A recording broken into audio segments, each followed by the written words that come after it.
مسلم سماج ہیں، مسلم معاشرے ہیں، ان میں یہ علم دشمنی اس قدر کیوں فروغ پا گئی ہے؟ نظریہ جو ہے وہ ذہن کو ایک جھوٹی تسکین میں بھی مبتلا رکھتا ہے کہ ہم افریقی، ایرانی یا عربی مسلمان نہیں ہیں، ہم ہندوستانی مسلمان ہی ہیں اور وہی رہیں گے۔ دنیا کیا ہے، انسان کیا ہے، علم کیا ہے، یہ جو بڑے بڑے سوالات ہیں ان کے وہی جوابات اب ہم نے قبول کر لیے ہیں جو مغرب نے فراہم کیے ہیں۔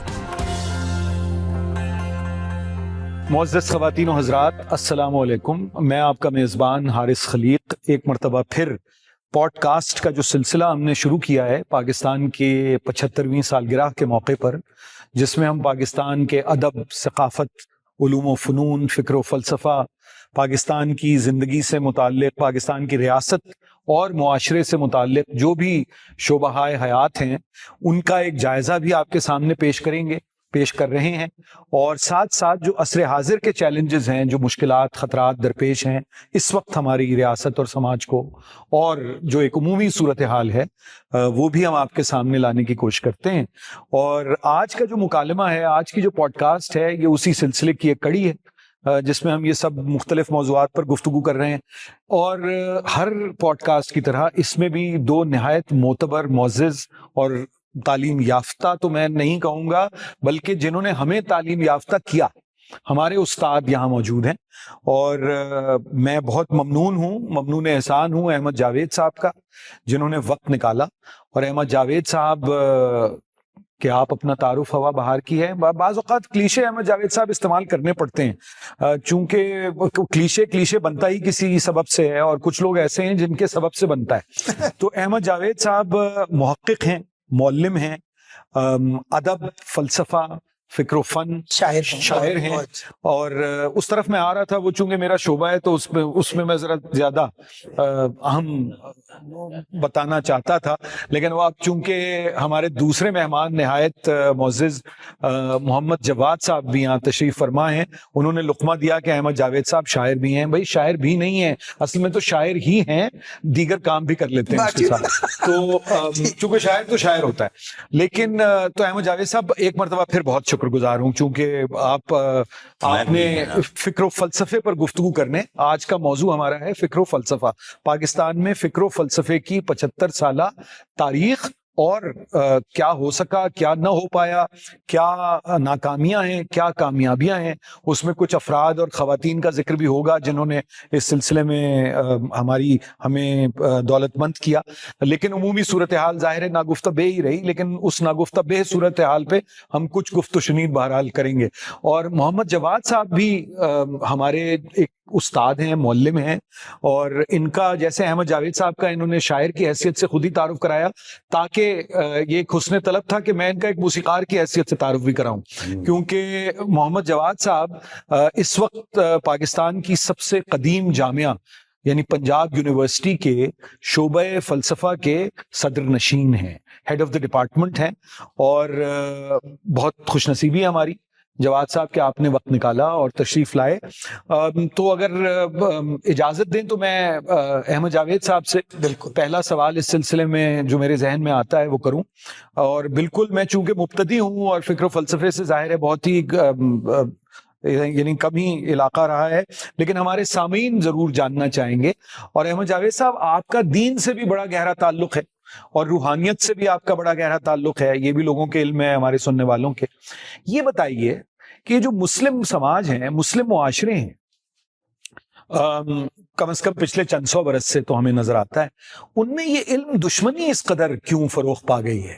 اور میں پورے معاشرے کی بات کر رہا ہوں، کسی ایک خاص مسلم ریاست کی یا محض پاکستان کی بات نہیں کر رہا۔ پھر ہم پاکستان کو اس مجموعی صورتحال میں، سیاق و سباق میں سمجھنے کی کوشش کریں گے۔ میرے خیال میں اس کے کچھ اسباب ہیں جن کا لحاظ رکھنا چاہیے۔ ایک تو یہ کہ جو معاشرے مطلب جو اپنی اجتماعی شعور کے ساتھ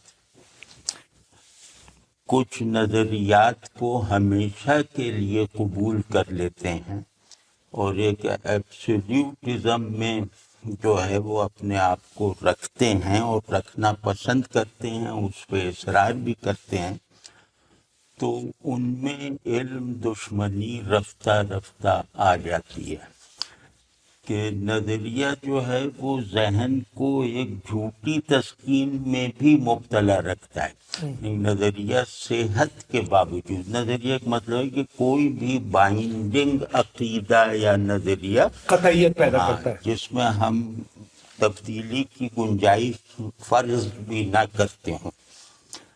تو اس طرح کا جو ایبسولیوٹزم ہے وہ اگر ہم عارضی دنیا پر، یعنی کہ جو ریلیٹو دنیا ہے، اس پر بھی نافذ کرتے رہیں گے تو ظاہر ہے کہ یہ دنیا، اس دنیا کے جو اپنا نظام ہے، اس دنیا کو چلانے والی جو دیگر قوتیں ہیں جو اس دنیا کو اضافیت کے ساتھ چلا رہی ہیں، چینج کے پہیوں سے اس دنیا کو چلایا جا رہا ہے، تغیر کے، تو اس میں اگر میں ثبات پر اتنا اصرار کروں کہ حرکت جو دنیا کی نمو اور ذہن اس سے کورسپونڈ کرتا ہے تو ذہن کی صحت و ترقی کے لیے لازمی ہے، تو وہ جو حرکت کی کیٹیگری ہے یا حرکت سے بننے والا پرسیپشن، وہ نظریاتی لوگوں میں کچھ اسباب سے کم ہو جاتا ہے. یہ میں نہیں کہہ رہا کہ کم ہوتا ہے.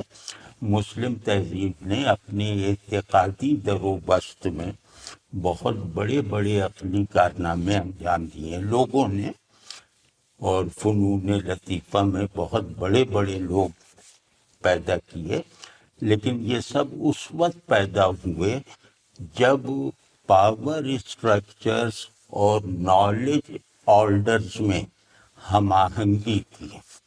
یعنی جب میرا ایبسلیوٹزم میری زندگی کے فوری مطالبات پر، میری زندگی کے جو فوری تقاضے ہوتے ہیں جی، اور پھر ان تقاضوں میں بھی میرے انفرادی مطالبات ہیں، ان کو کیٹر کرتا تھا. تو اس وجہ سے ہم نے اپنا ایک دور نمو دیکھا ہوا ہے.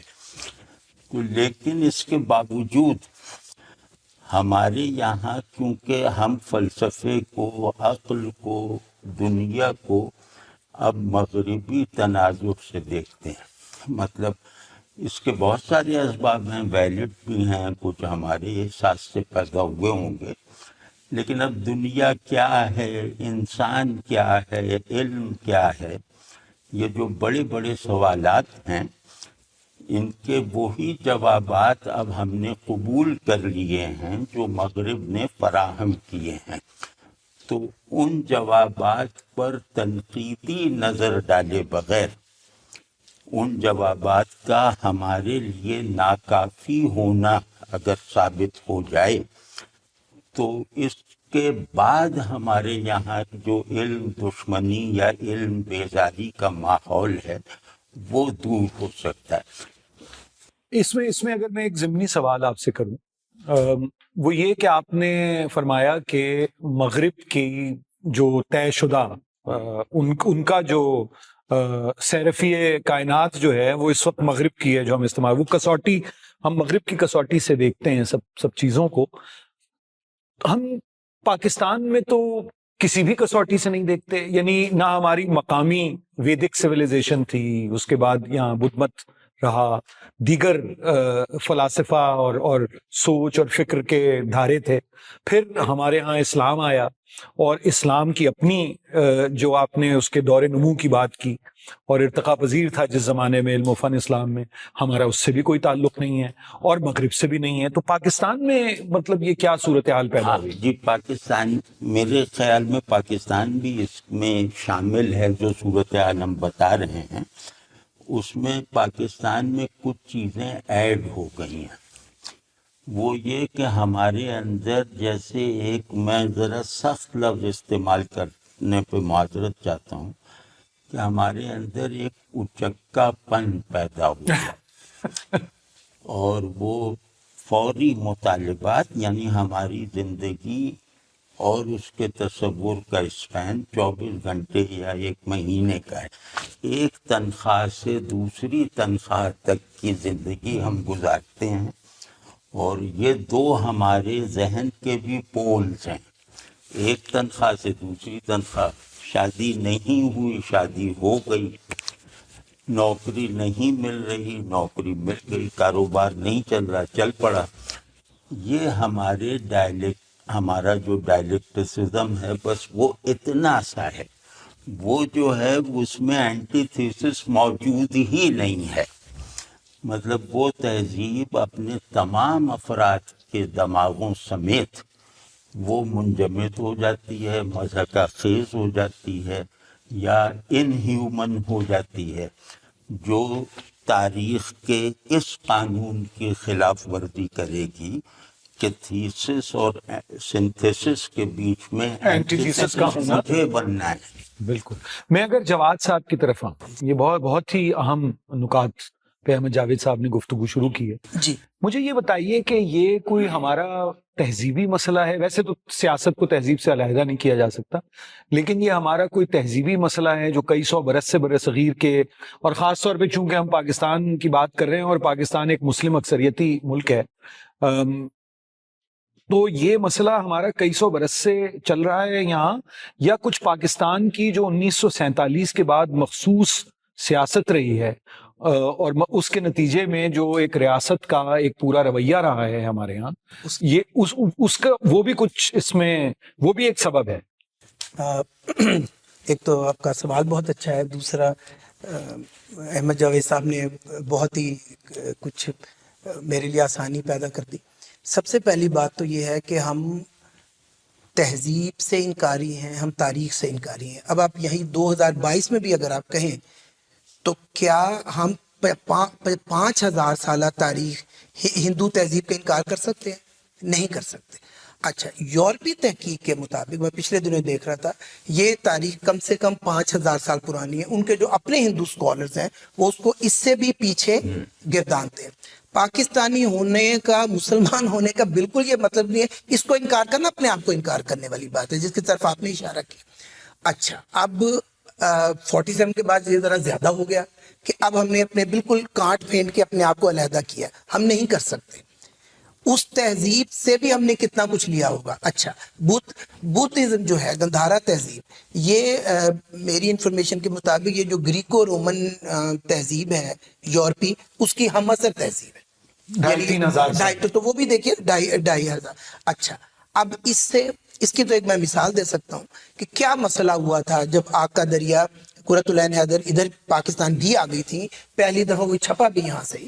تو وہ ایک، میں نام نہیں لینا چاہتا ہے، کہ یہاں کچھ ٹھیکیدار تھے ایک خاص، ویسے چاہیں تو نام لے لیں، ہمیں کوئی اعتراض نہیں. اب تو خیر اتنے مؤثر بھی نہیں رہے. نوائب اختر اس کی ایک خاص سوچ تھی، تو انہوں نے کہا کہ اس کو تو کوئی بات اسلام کی کرنی چاہیے. یہ حالانکہ وہ اپنی تاریخ ہی ٹریس کر رہی تھی، اور وہ ہندوازم سے بھی زیادہ ٹیکسلا ارد گرد جو بدھ کی، جو انہوں نے بہت 33 سال کی عمر میں دانشور خاتون تھی، جو فلسفہ انہوں نے پڑھا اس کو وہ ریپروڈیوس کر رہی تھی.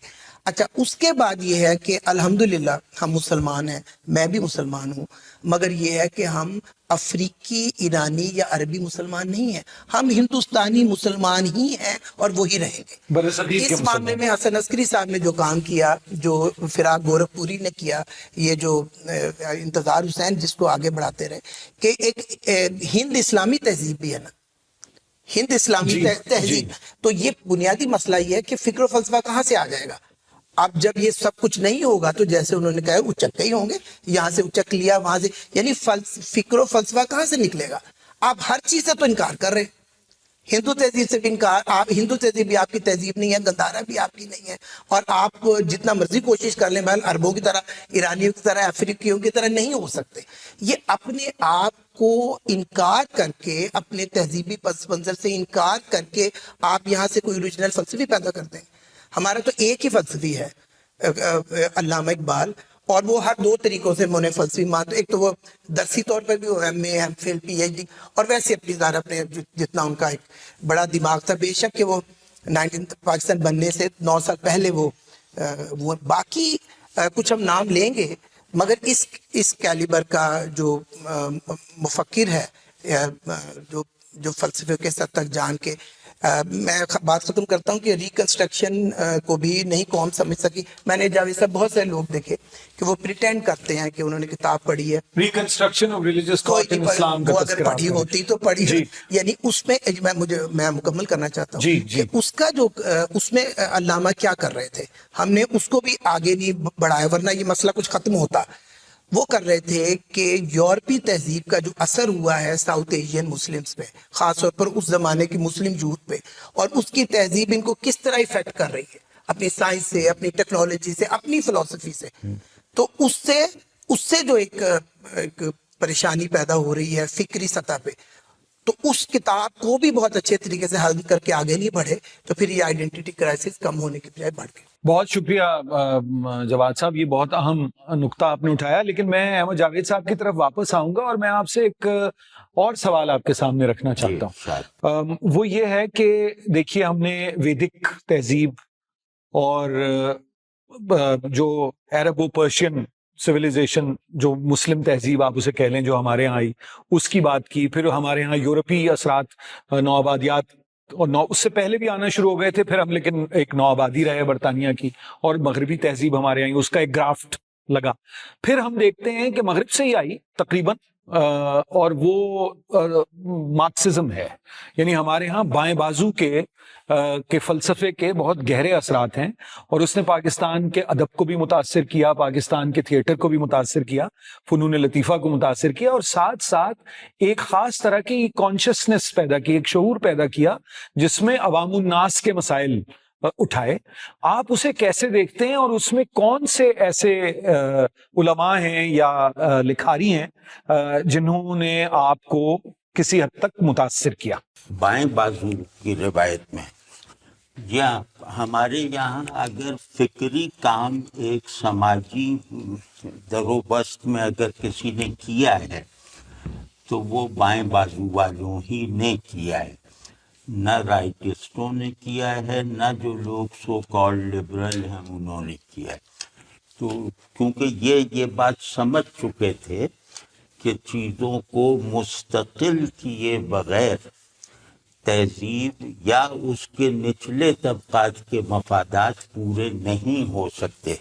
اگر ہم اصول تہذیب کو بے لچک رکھیں, یعنی فرض کے طبقاتی تقسیم کو بے لچک رکھیں اور اس کے لیے مذہبی یا سرمایہ دارانہ دلائل بھی لے آئیں, تو اس میں پھر یہ ہوگا کہ نچلا طبقہ جو ہے وہ پستہ رہے گا, درمیانی طبقہ نفاق میں مبتلا رہے گا, وہ مفاد پرستوں کا ٹولہ بنے گا, اور اوپر والا جیسا ہے ویسا رہے گا. تو یہ بائیں بازو والوں کا اس سب کانٹیننٹ میں جنوبی ایشیا کی حد تک ایک بڑا کام ہے کہ انہوں نے کم از کم تہذیب کو زیادہ انسانی بنانے کے لیے, زیادہ نظریاتی بنانے میں تہذیبیں جو ہیں وہ ایک اندھیرے میں چلی جاتی ہیں, راستہ نہیں مل پاتا, لیکن انہوں نے زیادہ انسانی, زیادہ غریب دوست بنانے کے لیے جو تھیریز بنائی یا بورو کی اور ان کو اپنے حالات کی مطابقت سے جو ہے وہ پیش کیا, وہ بڑا کام ہے.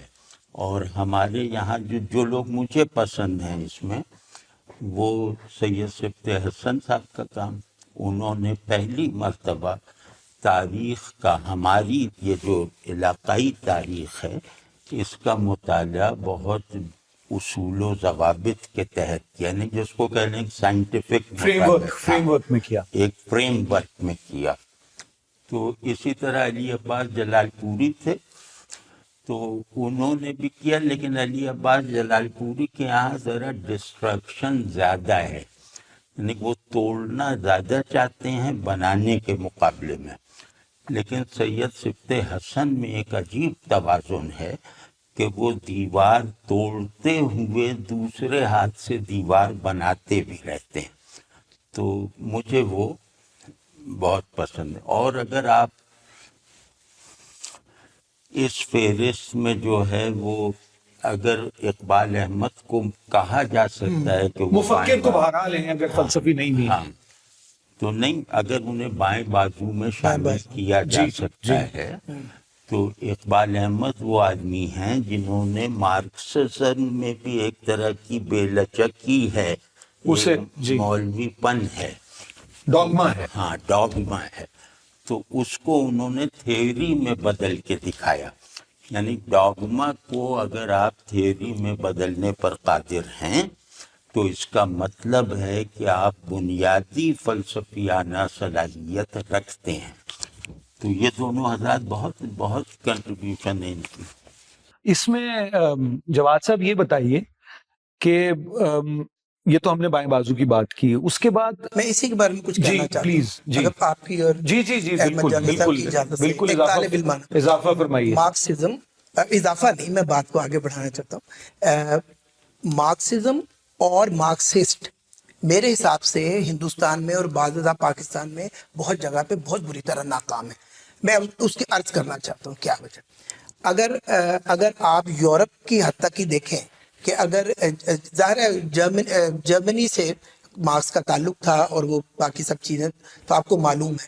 اچھا، نیو مارکسزم کی فلسافیکل جسٹیفیکیشن کیا ہے وہ بتانی بالکل مشکل نہیں ہے. یہ مارکوزا ہے، ایرک فرام ہے، اڈورنو ہے. یہ مارکس کے بنیادی تھیسس کا انکار نہیں کرتے، مگر یہ اس بات کو انڈرسٹینڈ کرتے ہیں کہ بہت ساری چیزوں میں وہ خانے خالی ہیں. یعنی وہ سب نفسیاتی، جمالیاتی، تہذیبی، اور ایسا ہی ہے. ہمارے یہاں دیکھ لیے تو روحانی. یہاں پہ جن لوگوں نے مارکسزم کو اپنایا تو وہ تو میں بھی تو بوڑھا ہوا ان کو دیکھتے دیکھتے. یہ جو کلاسیکل مارکسزم ہے یہ انسان کی ذمہ داری سے میں کہہ رہا ہوں بطور فلسفے کے اسٹوڈنٹ، تمام جہاد کو نہ ایڈریس کرتا ہے نہ وہ کمیاں پوری کرتا ہے. جوش ملیہ آبادی وہ کیا کرتے تھے اور محرم میں کیا کرتے تھے. اچھا، تو اب اس کی ہم تو بعد میں ہم تو ان کی کاپی کیٹ ہیں تو وہاں پر بھی نیو مارکسزم کی ایگزسٹنس ہی بتاتی ہے. وہ میٹا فزکس کے کی طرف تو نہیں جاتے یہ جن کے میں نے ابھی نام لیے، مگر ان کو یہ پتا ہے کہ کلاسیکل مارکسسٹ انسان کی نفسیاتی کمیاں پوری نہیں کرتا، جمالیاتی کمیاں پوری نہیں کرتا. تو اب یہ میوزک کو بھی اس میں لائیں گے، سائیکالوجی کو لائیں گے. میں یہ سمجھتا ہوں کہ being a Pakistani, being a South Asian Muslim, کہ کلاسیکل مارکسسٹ روحانی کمی بھی پوری نہیں کرتا. اور یہ کہنا میں بات ختم کرتا ہوں. مارکس کا بہت مشہور قول ہے کہ تمام دنیا کے مزدور ایک ہو جاؤ. تو ہم نے دیکھ لیا تاریخ میں کہ تمام تر بدحالی کے باوجود دنیا کے مزدور کبھی ایک نہیں ہو سکے. یہ ساتھ ساتھ ہی ان کے لیے امپورٹنٹ تھا کہ ہم افریقن ہیں، ہم امریکن ہیں، ہم ایجپشین ہیں، ہمارا کیا مذہب ہے، ہمارا کیا دین ہے.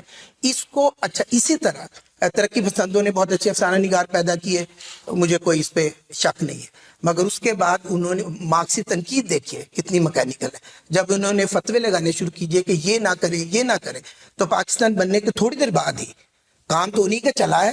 آپ مانے نہ مانے، یہ جو حسن عسکری ہیں، سلیم احمد ہیں، وہ ان کے احمد صاحب کے استاد بھی رہے، اور ان کا ایک گروپ تھا انتظار حسین کا. تو یہ کم سے کم جو کر رہے تھے اس سے اویئر تھے. یعنی وہ کہتے ہیں کہ ہاں یہ ہم گنگا جمنی تہذیب کو اپنی شاعری اور اس میں بھی تلاش کرتے ہیں. اب افسانے میں جو سب نیا کام ہوا ہے انتظار حسین کا، ان کی پہلی 2 کتابوں سے تو آپ واقف ہی ہیں، ان میں لوگ اتنے متوجہ نہیں ہوئے. تو انہوں نے کہا کہ ہاں یہ ویسے ہر چیز کیوں آتی ہے.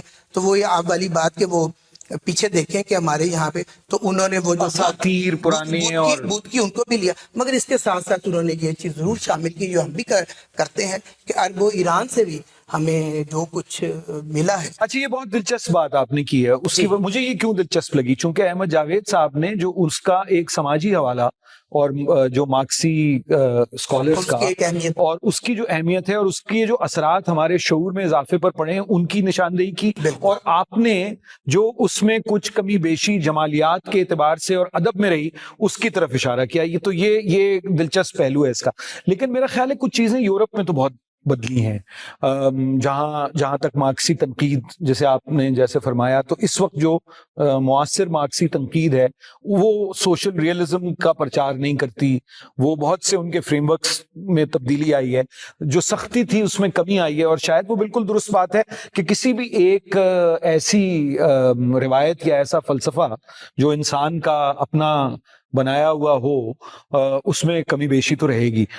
لیکن یہی سوال جو انہوں نے مارکسزم کے حوالے سے کیا یا اس پر ایک تنقیدی نظر ڈالی, تو یہ تو فلسفے کے پورے ڈسپلن پہ بھی کیا جاتا ہے کہ فلسفہ جو ہے کہ ہم بچپن میں چھوٹے تھے تو ہمارے اسلامیات کے استاد, جس پہ ہمیں بہت اس وقت یعنی پیچ و تاب کھاتے تھے جب وہ یہ شعر پڑھا کرتے تھے, چونکہ مجھے شوق تھا بچپن سے, تو وہ مجھ سے کہتے تھے, میری طرف ایک مذاقہ یعنی مذاقہ سا اڑاتے تھے, اور وہ یہ کہا کرتے تھے کہ فلسفی کو فلسفے میں بھی خدا ملتا نہیں, ڈور کو سلجھا رہا ہے اور سرا ملتا نہیں, اور مجھے بہت غصہ آتا تھا. تو احمد جاوید صاحب, یہ تو فلسفے کے پورے ڈسپلن پہ یہ بات کی جاتی ہے اور اس کو خود ایک مغرب کا امپورٹ سمجھا جاتا ہے ہمارے یہاں, اس کی یہ کیا سبب ہے؟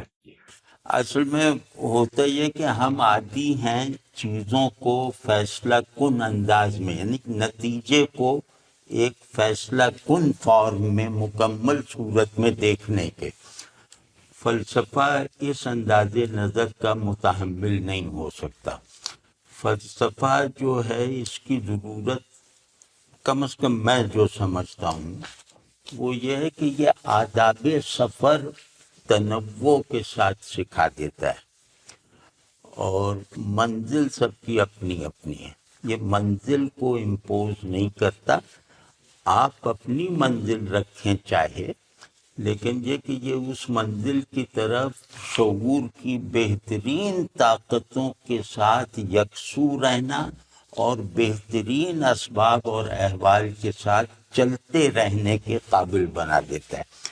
یہی وجہ ہے کہ مذہبی علوم ہوں یا مارکسسٹ ہوں, ان دونوں کی ساخت جیسے ایک سی ہے, ذہن کی ساخت. کلاسیکل مارکسسٹ اور ہمارے یہاں جیسے ایک قانونی اجتماع ہوتا ہے, تو ان میں وہ لوگ ہی سروائیو کر پائے علمی روایات میں جو فلسفے کا بلا قید ذوق رکھتے تھے. جیسے خود لینن اپنے معیار کے اوریجنل فلسفی ہے. جی, مطلب وہ کارل مارکس کا محض کارندہ نہیں ہے, اس نے کارل مارکس میں فلاسفیکل کریکشنز کی ہیں. تو یا جیسے اور بہت سارے لوگ ہیں, یا جیسے ہمارے یہاں اب مثال طور پہ ہمارے یہاں ابن عربی ہیں, جی, مثال طور پہ مولانا روم ہیں. تو یہ لوگ آپ کو کیا سکھاتے ہیں؟ یہ آپ کو چلنا سکھاتے ہیں. جیسے فلسفی جو فرض کا ایک فلسفہ ہے وہ آپ کو چلنا سکھاتا ہے, ہمارے لوگ اڑنا سکھاتے ہیں. تو لیکن دونوں طرح کی صلاحیت یعنی پرواز کی یا رفتار کی, دونوں طرح کی صلاحیتوں کا جو قابل اعتبار وہ اندوختہ ہے, جی, ذات سفر ہے, وہ فلسفے ہی کی کسی نوع سے تعلق رکھے گا. ایک یہ, اور دوسرا یہ کہ فلسفہ اصل میں میری رائے میں یہ ہے کہ انسان کیا ہے کا ایسا جواب تلاش کرنا کہ اس کے نتیجے میں انسان کی اجتماعیت کا ایک نظام گروتھ کے اصول پہ پیدا ہو, قانون کے انداز میں نہ پیدا ہو, یعنی نمو ہو. ہاں, جیسے ہم اپنے اندر اجتماعی وجود ہی کی وجہ سے انفرادی ہیں. مطلب ہماری انفرادیت کا مستقل ریفرنٹ آپ ہیں, میری انفرادیت کا, میں آپ کی انفرادیت کا ریفرنٹ ہوں. تو یہ جو مطلب جس کو ہم کہتے ہیں ذوق تفلسف وغیرہ, یہ انسان کیا ہے کے جواب کو دوسری تمام ناقابل تغیر ریئلٹیز کے جوابات کی بنیاد بناتا ہے. یعنی جی, کلاسیکل فلسفے کے بعد سے اب تک. تو جواد صاحب یہ بتائیے کہ احمد جاوید صاحب نے جو بات شروع کی تھی نا بالکل ابتدا میں, جی, تو اس سے مجھے وہ یاد آیا تھا کہ اقبال کا جو شعر ہے کہ سکون و حال ہے قدرت کے کارخانے میں, ثبات ایک تغیر کو ہے زمانے میں. ہمارے ہاں کیا سبب ہے پاکستان میں کہ فلسفے کی تعلیم نہ دی جا سکی, فلسفے میں دلچسپی نہ پیدا کی جا سکی, فلسفے سے کچھ ایک اباہ ہے ہماری ریاست کو بھی اور ہماری اشرافیہ کو بھی, کہ یعنی اب میں آپ کو بتاؤں کہ میں جس شہر میں رہتا ہوں اس کی جو سب سے بڑی جامعہ ہے اس میں فلسفے کا ڈپارٹمنٹ ہی نہیں ہے, اور وہ ملگیر, وہ نیشن وائڈ یونیورسٹی ہے, یعنی اس میں فلسفہ نہیں پڑھایا جاتا. پھر ایک ہمارے دوست ہیں وہ فلسفے کے استاد ہیں اور ان سے زیادہ پرتعیش زندگی کوئی نہیں گزار رہا, چونکہ ان کو کوئی کلاس ہی نہیں لینی پڑتی, کیونکہ وہ ہر سال وہ ایک پنجاب کے کالج میں پڑھاتے ہیں اور پھر ان کا تبادلہ بھی ہو جاتا ہے, اور جس جگہ ان کا تبادلہ ہوتا ہے وہ مہینے میں ایک دفعہ جا کے اپنی اٹینڈنس لگا دیتے ہیں, اور وہ بڑے ایماندار آدمی ہیں. لیکن ان کی جماعت میں جن چند کالجز میں فلسفہ رہ گیا ہے اس میں کوئی بچہ انرول نہیں کراتا اپنے آپ کو. پھر تھوڑا سا یہ بھی بتائیے تعلیم کے ساتھ ساتھ, چونکہ فلسافیکل کانگریس کی ہم نے بات کی, پاکستان میں ایک فلسافیکل کانگریس ہوا کرتی تھی یا شاید ہوا کرتی ہے, تو اب واللہ عالم بالثواب ایک صاحب مجھے کراچی کے ایئرپورٹ پہ ملے اور انہوں نے کہا کہ نہیں ابھی وہ موجود ہے, اور بڑے فخر سے انہوں نے بتایا کہ ہمارے پورے پاکستان میں 84 ارکان ہیں. اب مجھے نہیں معلوم کہ یہ کس حد تک خبر درست ہے, آپ کا شعبہ ہے, آپ کا فورٹے ہے, یہ بتائیے تعلیم, پھر اس کی کلیکٹیولی اجتماعی طور پر بیٹھ کر فلسفیانہ مسائل پر غور کرنا اور فلسفے کو اپنی زندگی کے ساتھ جوڑنا, یہ سب کیوں ممکن نہ ہوا پاکستان میں؟ اس میں کچھ تو احمد صاحب جیسے انہوں نے بالکل شروع میں ایبسلیوٹزم کا جیسے ذکر کیا تھا, اور میرے لیے تو بات کرنی بہت آسان ہے کہ ماشاءاللہ آپ خود ہی اس کو سب کو بیان کر رہے ہیں. ایبسلیوٹزم کا یہ مطلب ہے, اس کو اگر میں اپنے لفظوں میں آسان کروں, کہ قرآن شریف ایک حقیقت ہے, بہت بڑی حقیقت, اس میں کیا انکار ہے, بائبل ہے, تورات ہے, زبور ہے, گیتا ہے, مہا بھارتا ہے, جو بھی ایک میری فہم ہے اس کے بارے میں. اچھا اب یہاں پہ یہ لوگ کیا کہیں گے کہ اس میں یہ لکھا, نہیں بھیا تم نے یہ انفر کیا ہے, یہاں فلسفے کی بہت ضرورت تھی جو کس نے آنے نہیں دی. اب آپ سمجھ رہے ہیں, اگر وہ آتا تو بہت ساری چودراہٹ ختم ہو سکتی تھی. پہلی بات تو یہ, وہ انہوں نے اس طرف اشارہ کیا, میں اس کو بڑھا رہا ہوں آگے. قرآن شریف ایک حقیقت ہے, تو فلانے مولانا کی تفہیم میں یہ چیز ہے, اب آپ اس کو اپنی تفہیم اور آسمانی صحیفے کو مت ملائیے, اوپن اینڈڈ چھوڑیے جو جس طرح وہ کہہ رہے ہیں. میرے حساب سے تو اس کو آپ میرا تعصب کہہ لیں فلسفے کی یا جو مرضی کہہ لیں, میں اور اختلاف کریں میں موجود ہوں. پاکستان کو اس وقت سب سے زیادہ ضرورت ہی فلسفے کی ہے. فکر و فلسفہ کہہ کے میں اس کو جنرلائز بھی نہیں کر رہا, پیور اینڈ جس کو کہتے ہیں کہ فری تھنکنگ کی اور فلسفے کی ضرورت ہے. اور ہمارا بہت اتنی ضرورت ہمیں فی الحال شاعری کی بھی نہیں ہے اور کسی چیز کی بھی نہیں ہے. میرا نہیں خیال, خیر وہ بھی یا میں نہیں سمجھتا کہ کسی اور چیز کی اتنی ضرورت ہے. جہاں پر بالکل راستہ بند ہوا ہے, جہاں پر بالکل راستہ بند ہوا ہے, آپ فلسفے کو دین سے دور کرتے ہیں, تو اس کا مطلب ہے آپ بہت ساری چیزیں شعور کے بغیر اڈاپٹ کرتے ہیں. لیکن کچھ لوگ ایسے ہو سکتے ہیں, اگر میں اختلاف کی جسارت کروں, ٹھونستے ہیں نہیں, اگر مجھے اختلاف کی میں جسارت کروں, کچھ لوگ اپنی تفہیم کے مطابق کوئی بھی صحیفہ پڑھ کے اس سے دور بھی ہو سکتے ہیں, اور اس کا ایک فیز ہوتا ہے لوگوں پر, میں نے تو دیکھا ہے, اور اس فیز کے دوران بھی وہ بہت ہی یعنی انسان دوست ہو سکتے ہیں. اب مسئلہ یہ ہے کہ یہ چیز ہمارے ہاں ضیاء کے دور سے بڑی ہے, پہلے اتنا مسئلہ نہیں تھا, میری بھی اب بڑی عمر ہو گئی, اور میں یعنی ضیاء الحق کا جو بعض اوقات مجھے ہم پڑھتے تھے تو مجھے لگتا تھا کہ بعض لوگ بہت دور کی کھینچتے ہیں, کوئی شاعری ادب میں بار بار سیاست لے آتے نہیں. بعض اوقات کوئی ایسا ظالم انسان آتا ہے کہ آپ بالکل آپ کی جڑوں میں بیٹھ جاتا ہے. یہ جو 11 سال ہے نا, اس سے پہلے بھی ہم نے دیکھا لوگ اس سے پہلے بھی نماز پڑھتے تھے, زیادہ استغراق سے پڑھتے تھے, پہلے بھی مسلمان تھے, پہلے بھی صوفی تھے. یہ جو ہوا ہے نا کہ امپورٹ کرنا اور اس کے بعد ڈکٹیٹ کرنا, فلسفی کے بغیر یعنی شعور کے بغیر آپ مذہب کو اختیار کرتے ہیں, بڑی خطرناک چیز بن جاتی ہے. شعور کے بغیر آپ دنیا کو سمجھنا چاہتے ہیں, آپ سمجھ نہیں چاہتے. جیسے انہوں نے کہا اگر آپ اس کو اوپن اینڈڈ نہیں رکھتے, اچھا, اور اگر آپ اتنا اپنا دماغ پہلے آپ نے بند کر لیا اور پھر دوسروں کو بند کر رہے ہیں, وہ چاہے کٹر مارکسسٹ ہو چاہے کٹر ملا ہو, اس کی طرف بھی انہوں نے اشارہ کر دیا, ایک ہی ذہن کے حامل ہوتے. جب آپ اس طرح کرتے ہیں تو اصل میں آپ وہ ظالم شخص ہوتے ہیں کہ جو نہ خود ڈیولپ کر رہا ہے اور نہ ہی اپنے شاگردوں کو یا آنے والی نسل کو ڈیولپ کرنے دے رہا ہے. تو فلسفے کی تعلیم مطلب ہماری زندگیوں میں بحال نہیں ہوگی؟ ہوگی اگر ہم اس کی طرف بھی آپ دونوں ہی اشارہ کر چکے ہیں، میں تو صرف اس کو دہراؤں گا، ہوگی جب تک کہ فلسفے کے جو پروفیسر ہیں صرف اپنی تنخواہ کا نہیں سوچے. یہ بالکل مجھے صحیح. تو اختلاف کرنے دیں ان نہیں سے. نہیں احمد جاوید صاحب، میں آپ کی طرف آ رہا ہوں. انہوں نے دیکھیے، انہوں نے بڑا تعصب برتا ہے. انہوں نے جب یہ کہا کہ فلسفے کی سب سے زیادہ ضرورت ہے اور بے شک شاعری بھی نہ ہو، انہوں نے یہ نہیں کہا کہ بے شک موسیقی بھی نہ ہو. انہوں نے ان کو موسیقی یاد نہیں آئی. یہ دو شاعروں کی موجودگی میں جواد صاحب نے شاعری کے خلاف علم بغاوت بلند کر دیا. اب آپ آئیے، اب آپ ذرا ان کی بات سے بالکل اختلاف اتفاق جو کرنا چاہیں کریں، اور شاعری اور فلسفے یا فنون اور فلسفے کے تعلق پہ گفتگو آپ شروع کیجئے، پھر میں ان کی طرف وہی سوال لے کے آؤں. بالکل، بہت اچھا، بہت عمدہ.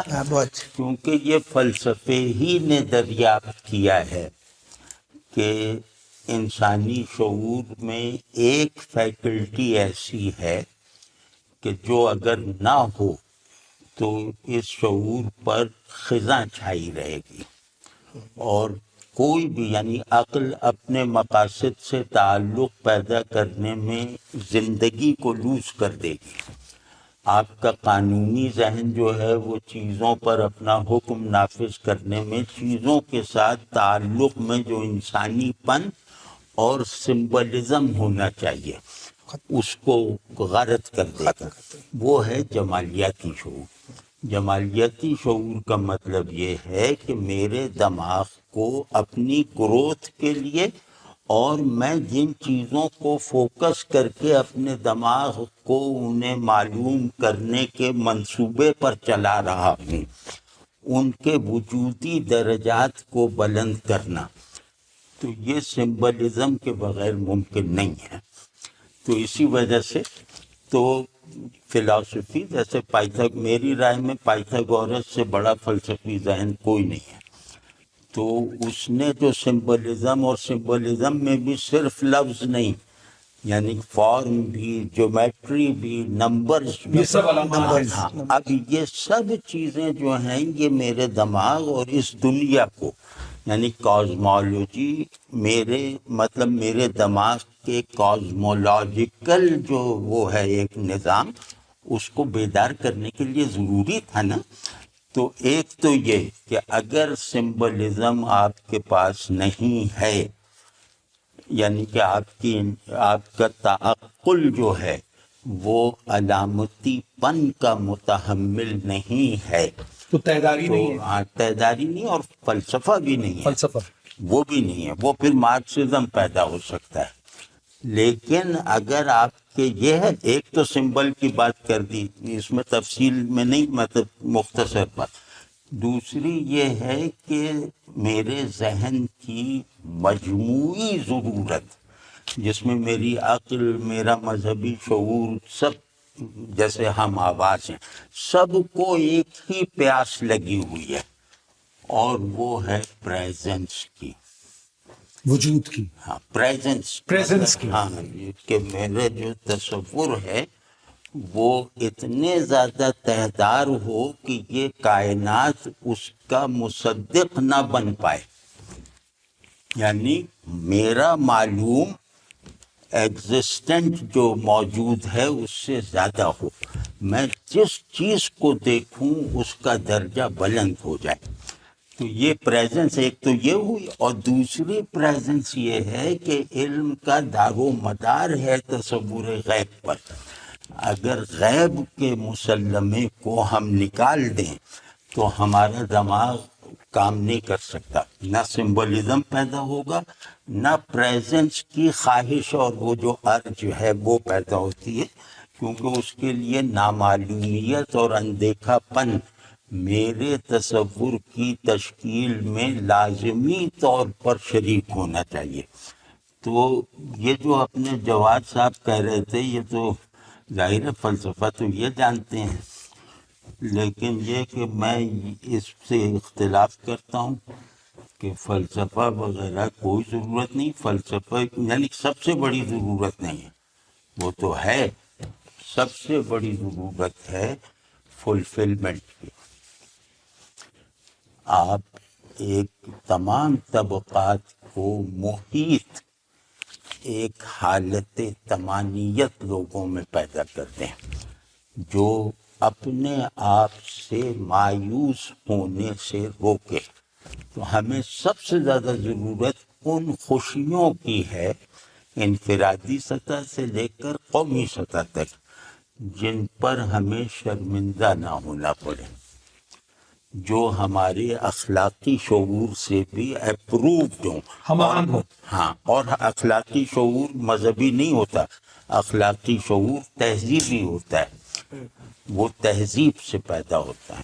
جواد صاحب اس میں رسپونڈ کروں. ہاں نہیں رسپونڈ نہیں، وہ تو میرا خیال جواد صاحب اس طمانیت تک پہنچنے کے لیے یہ کہہ رہے تھے. اب میں ایک سنجیدہ بات کر رہا ہوں کہ فلسفے کی تعلیم اور ترویج، اور مذاق میں ان سے کہہ رہے تھے جمالیات بھی فلسفہ ہے. جمالیات بھی فلسفہ ہے، اور بالکل. لیکن یہ کہ جمالیات سے ان کا بڑا گہرا تعلق ہے، یعنی یہ موسیقی اور ادب یہ موسیقی بھی ہیں اور ماہر جمالیات بھی ہیں، اور ظاہر ہے کہ بلکہ ان کے فن پہ بھائی مجھ سے ایک پہلی بات کروا لیں اس سے پہلے کہ یہ تفصیل سے بتائیں جی کہ آپ فرمائیے کی فلسفیانہ اہمیت کیا جی ہے. بتائیے. میں انہی کے وہ جو بات پر جو اختلاف کر رہا تھا اسی کا ایک اگلا حصہ یہ ہے کہ چیزوں کو سمبلائز کرنا گیون فارم کے ساتھ یہ نچلے درجے کا سمبلزم ہے. چیزوں کو سمبلائز کرنا فارم لیسلی یہ بڑے درجے کا سمبلزم ہے، اور یہ بڑے درجے کے فلسفیانہ ذہن سے پیدا ہوگا، جیسے اس سے پیدا ہوا پائتھاگورس وغیرہ سے. تو موسیقی ہمارے پاس سر دست وہ واحد چیز ہے جو زبان سے زیادہ مکمل ہے لفظوں سے آزادی کی حالت میں. اس میں یہ کہ جیسے آواز ہے میرے پاس جو ہے نا، وہ چیزوں سے تعلق اور سوچ اور فکر سب کی بنیاد میری آواز پر ہے، جی میری گویائی پر ہے. تو آواز پہ دو لوگوں نے گرہ ڈالی ہے، ایک تو زبان بنائی ہے، آواز میں گرہ ڈال ڈال کے زبان بنا لی، لفظ بنائے. اور اسی طرح ایک موسیقار ہے، ایک ایسا جو سرمدی آواز کے چینل کو جیسے اسے پکڑنا چاہتا ہے، یہ سرمدی حقیقت کے چینل کو پکڑنا چاہتا ہے لفظ کے ذریعے سے. وہ ایک سرمدی آواز ہے، ایک بلاسٹ ہے حقیقت کا. یہ اس سے جڑا رہنے کے لیے اپنی آواز میں گرہ ڈالتا ہے. یہ قواعد موسیقی ہیں. اور یہ مجھے اس کا، میں تھوڑا موسیقی کا ذوق رکھتا ہوں، فہم نہیں رکھتا. تو مجھے ہمیشہ یہ محسوس ہوتا ہے کہ ایک لوگو سینٹرک پرسیپشن کا جبر ٹوٹ رہا ہے. یہ بسم اللہ خان کی شہنائی جب آپ سنتے ہیں تو یوں محسوس ہوتا ہے کہ انسان اور فطرت کے مابین ایک مکالمہ ہے. یا وہ ستار سن جس ستار سن لیں تو وہ روی شنکر کو سنیں، یا مطلب بے شمار لوگ ہیں، یا موزارٹ کی سمفنی، یوں محسوس ہوگا کہ دو مکالمہ ہے، ایک جاری ہے، ایک غیر مرئی مکالمہ جاری ہے. مکالمہ جاری ہے. جواد صاحب میں فلسفہ موسیقی پر ہی آپ دونوں کی اجازت سے کچھ کہنا چاہوں گا. جو آپ نے کہا اس کو ریپیٹ کیے بغیر، اس میں کوئی شک نہیں ہے کہ مثال کے طور پہ یاد آ گیا کہ کانٹ نے جب جمالیات کو واضح کیا تو اس کی کتاب ہے کریٹیک آف ویلیو ججمنٹ. تو اس میں ہم جو بات کر رہے ہیں اس میں وہ بہت ہی ریلیونٹ، اس کی دو تین چھوٹے چھوٹے فریز، پورے فکرے بھی نہیں ہیں، اور اس نے بہت کچھ بدل کے رکھ دیا. تو اس نے کہا کہ پہلی بات تو یہ ہے کہ جمالیات ڈس انٹرسٹڈ انٹرسٹ ہے، پریگمیٹک نہیں ہے، اینڈ ریزلٹ اس میں نہیں ہے، اور لازم مورل بھی نہیں ہے، میٹافزیکل بھی. تو اس سے جو ایک سینس آف فریڈم اور امیجینیشن کا وہ ہے. اچھا، پھر اور اس نے کہا کہ یہ فری پلے آف امیجینیشن ہے، جس طرح بھی بات ہو رہی تھی. اور پھر سب سے بڑی بات یہ ہے کہ سبجیکٹو یونیورسل ہے.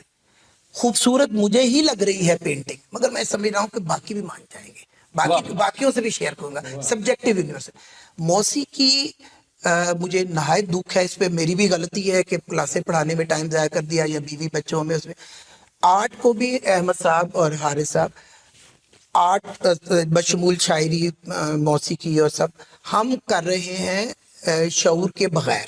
ایک چیز ہے کہ ایک پریکٹیشنر ہے, نیرے گاما پاما گارے سا نیرے, وہ بہت ٹھیک ہے, تم کرو 4 گھنٹے کرو, اس سے کچھ اسکل پکی ہو جائے گی. تو تھوڑا سا ڈیٹاچ ہو کے دیکھو بھی تو صحیح کہ میں یہ کیا کر رہا ہوں. انہوں نے بالکل صحیح کہا, یہ ایک انتہائی پراسرار چیز ہے. یعنی ہمارا ایک خیال گائیکی کا پہلا پورشن ہے آلاب. اچھا, اب اس میں بغیر لفظوں کے صرف آ سے, اب زبان کی سطح پہ یہ بے معنی ہے. ایک عام آدمی کی سطح پہ اگر وہ تو ظاہر ہے ایسے ہی ہوتا ہے, رکشے ٹیکسی والا تو سنے گا نہیں, پاگل ہے نہیں, تو وہ مگر بغیر لفظوں کے معنویت پیدا کرنا. اور اس میں اور اس کو اگر میں فکشن سے علیحدہ کروں موسیقی, تو موسیقی اس حوالے سے برتر چیز ہی نظر آتی. فکشن سر آنکھوں پر بڑا لکھنے والا, مگر یہ ہے کہ وہ ایک ساری صورتحال کو بیان کر کے پھر اس میں اپنا اظہار کرتا ہے. موسیقی ڈائریکٹ اظہار کرتی ہے. یہ اس کو فکشن پہ بھی ہو گیا وہ, جی ایک حملہ. اچھا اپنے دونوں شعبوں کی جو برتری ہے وہ برقرار. اچھا نہیں, اگر 2 منٹ کے لیے اس طرح بھی کر لیں کہ ہم شاعری یا فکشن کا یا باقی کا کمپیریزن چھوڑ بھی دیں تو کریں آپ گفتگو دلچسپ ہوتی ہے, اختلاف رائے امت کے لیے باعث رحمت ہے. جی بجائے یعنی موسیقی یہ ہے کہ یورپین ٹرمز میں ہم اس کو کہیں تو نان امیٹیٹو ہے, نان ریپرزنٹیشنل ہے, نان لنگوسٹک ہے. بالکل. اور وہ جیسے انہوں نے کہا کہ جس طرح پینٹنگ میں سمبلز وغیرہ, وہ اس کو سمبل کی بھی ضرورت نہیں. اچھا, اب یہ ایسی ایبسٹریکشن ہے کہ اگر آپ کی دماغ میں, آپ کے تصور میں, خاص طور پہ تخیل میں اتنی طاقت نہیں ہے, تو وہ جب آپ وہ الاپ وغیرہ کریں گے, کئی لوگوں کا ہو جاتا ہے, تو وہ بے معنی ہو جائے گا. زبان کی سطح پر نہیں, وہ ایستھیٹیکلی بھی بے معنی ہو جائے گا. اس کی جسٹیفیکیشن نہیں رہے گی جمالیاتی. تو اس لیے یہ جس طرح میں اب تھوڑا سا اپنا ایک بتا دوں, کوشش تو میری بڑی ہوتی ہے کچھ تھوڑا بہت بہتری ہو. جب احمد صاحب نیا جوش بھی زیادہ تھا, تو یورپی وہ فلسفی آف آرٹ اور یہ وہ پڑھ لیا, اور آگے بھی 5-6 سال پڑھا لیا. جلدی تو میں کوئی کام نہیں کرتا. تو میں آرٹ وارٹ کونسل میں گیا, خاص طور پہ جو لاہور کی ہے, تو میں بتاؤں گا نہیں, وہ تھے ایک بہت ہی ان پڑھ قسم کے کوئی آفیسر تھے. تو میں نے ان سے کہا کہ یہ اتنا ہو رہا ہے یہاں پہ, ڈانس کی بھی کلاس ہوتی ہے, اب مجھے نہیں پتا, ڈانس ہو رہا ہے, میوزک ہو رہا ہے, ستار ہو رہا ہے, یہ کافی کچھ کرتے تھے اس ہمارے. اب تو میں نے کہا ان کو یہ فلسفی آف آرٹ بھی پڑھوائیں, اور بالکل اس کو بتائیں سمپلیفائی کر کے کہ جو ڈانس ہے اس میں کم سے کم یہ دیکھیں کہ اگر ذرا ہٹ کے دیکھیں فلسافیکلی تو وہ کیا ہے. تو انہوں نے بہت عجیب بات کی, جو میں انہوں نے کہا کہ اچھا آپ کے علاوہ اس میں پڑھانے کو 2-3 نام دیجیے. تو میں کہا یہ میرا ذمہ نہیں ہے کہ یہ 2-3 نام میں دوں یا دوں, مگر آپ یہ ہے کہ اس کو کسی طرح شروع کرائیں. اس کے بعد ایک وہ میں نہیں چاہتا, ذرا ہمارے ایک بہت پڑھے لکھے آدمی, ان کو بھی میں کنونس نہیں کر سکا. ان کا ایک ادارہ ہے ادھر گلبرگ میں بڑا مشہور, تو وہ کچھ ایسٹرن اور اورینٹلزم کو بھی وہ لے کے چلتے ہیں. تو میں نے کہا آپ ایسٹرن فلسفی کی روشنی میں بھی دیکھیں کہ آرٹ وارٹ کیا ہے, اور اس کو بھی آنے دیں. تو آج تک وہ کلاسیں شروع نہیں ہوئی. یہ اندھے بہروں کی طرح ہو رہا ہے اس طرح. اندھے بہر.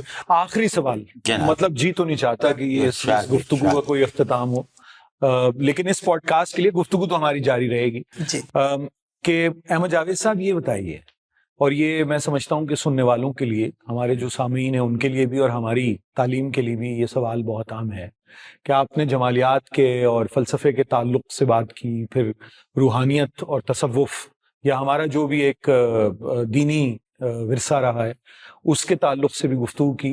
اور ظاہر پاکستان میں یہ ہو نہیں سکتی علیحدہ گفتگو, چونکہ ہماری جو تہذیبی سوال ہے یہ ہمارا کوئی اسٹرکچرل سوال نہیں ہے. رقص, موسیقی, تھیٹر, یعنی جو ہم نوٹنکی کرتے ہیں, ناٹک, ان ساری چیزوں کا ایک بہت بڑی ایک ہمارے ہاں ایک طبقہ ہے جو ان سب کو بالکل دین کے اور شریعت کے سے متصادم سمجھتا ہے. تو اس کا کیا علاج کیا جا سکتا ہے؟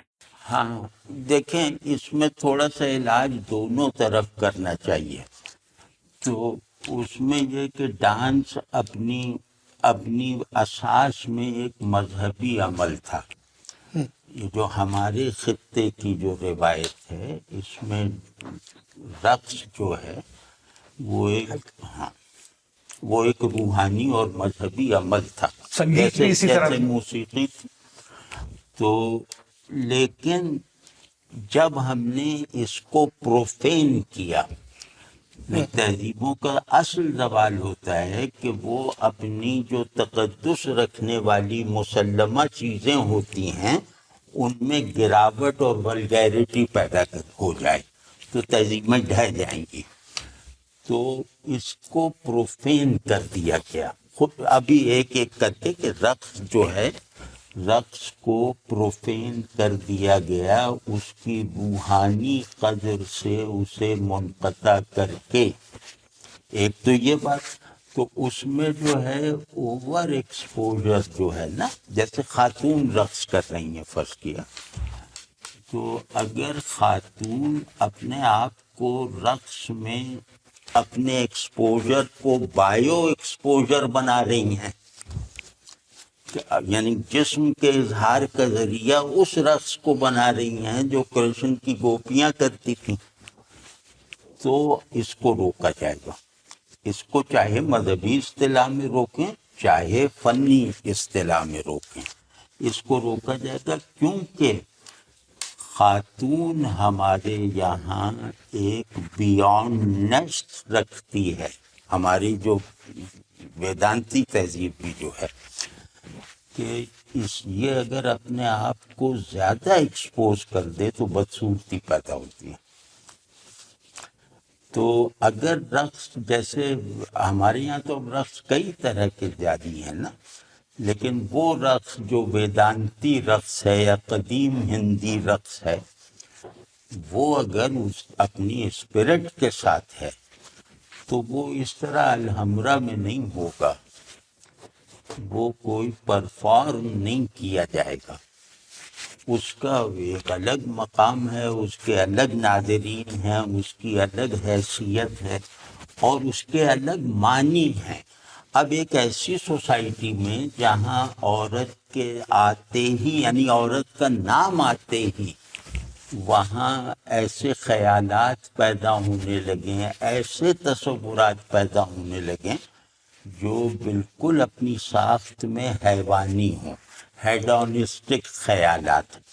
تو اس ماحول میں رہ کر ہمیں ذرا محتاط انداز میں اس ذہنیت کی تربیت کرنی چاہیے، اور اس تربیت کا اصول بہت اچھا ہے جو بحیثیت مسلمان کے میرے عقیدے کو بھی حالت طمانیت میں رکھتا ہے کہ مرد شہود ہے، محض اظہار ہے، عورت وہ وجود ہے جو اخفاء اور اظہار دونوں کو کنٹین کیے ہوئے، اس کا کانٹینٹ مرد سے زیادہ ہے.